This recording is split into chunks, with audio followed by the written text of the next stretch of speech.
আজকে কিন্তু আবারও চলে এসেছি দুপুরের ভুরি ভোজ নিয়ে। তো আজকে কিন্তু ছিল এরকম আমের ডাল, যেটা কিন্তু টক ডাল, তার সাথে ছিল করলা ভাজা, বেগুন ভাজা, আর কিন্তু ছিল মাটন।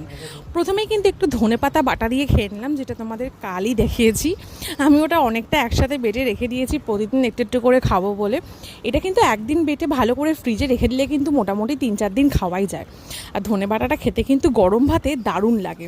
আর তারপরে দেখো খাবো হচ্ছে এরকম আম ডাল, যেটা কিন্তু আমি পুরো আজকে বেশ টক টক মিষ্টি মিষ্টি করেছি। এটা কিন্তু একদম কাঁচা আম ছিল।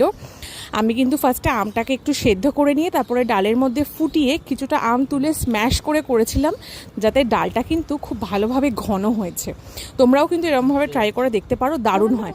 আর আম ডালটা কিন্তু সত্যি টক মিষ্টি দারুণ হয়েছে। তো এদিকে মাটন দিয়ে খাওয়া দাওয়া শুরু করে দিয়েছে। আর কী সব বলছে, মাটনের এত বড় চর্বি দিয়েছি, পুরোটা নাকি খাবে না, হ্যাঁ না তা না, আমাকে বলে বলে চর্বি নেয়, আর তারপরে চর্বি দেখলে বলে আমি নাকি সব চর্বি দিয়েছি।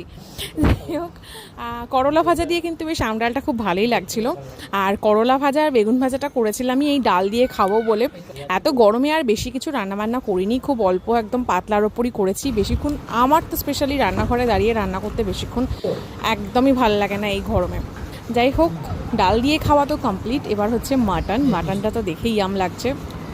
মাটনটা কিন্তু আজকে একদম পাতলা ঝোল ঝোল করেছিলাম। একসঙ্গে সব কিছু মশলা দিয়ে প্রেশার কুকারে ভালো করে কষিয়ে 3টে সিটি দিয়ে কিন্তু মাটন রেডি। আজকে কিন্তু বেশি কিছু মাটনে দিইনি। মাটনটাতে দারুণ স্বাদ হয়েছিল, দারুণ। আর মাটনটা এত সুন্দর সেদ্ধ হয়েছিল না, মানে আজকে কিন্তু পুরো মাটনটা মুখে দিলে পুরো একদম কী বলবো, পুরো একদম মিলিয়ে যাচ্ছিলো এরকম। আর আমি কিন্তু বেছে বেছে ঠিক সলিড পিসগুলো নিয়েছি, কারণ আমি মাটনের চর্বি একদমই খেতে পারি না, আমার চর্বি ভালোই লাগে না। তাই জন্য আমি সলিড পিসই নিয়েছি। সে মাটন হোক আর চিকেন হোক, আমি সলিড ছাড়া খেতে পারি না। আর মাটনটা কিন্তু সত্যি দারুণ হয়েছিল। আর এরকম ভাত দিয়ে রবিবারের মাটন কষা, একটু আলু, একটু মাটন আর ভাত দিয়ে, উফ, জাস্ট দারুণ লাগে, দারুণ। রবিবার মানে কিন্তু একটু চিকেন বা মাটন খেতেই হয়। আর যদি খুব না অসুবিধা থাকে তাহলে তো কোনো কথাই নেই।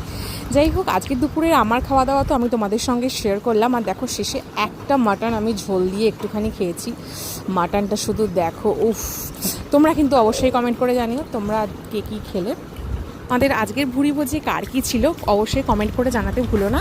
তো চলো টাটা, আমি লাঞ্চটা এনজয় করি, আর দেখা হবে একটা নতুন ভিডিও।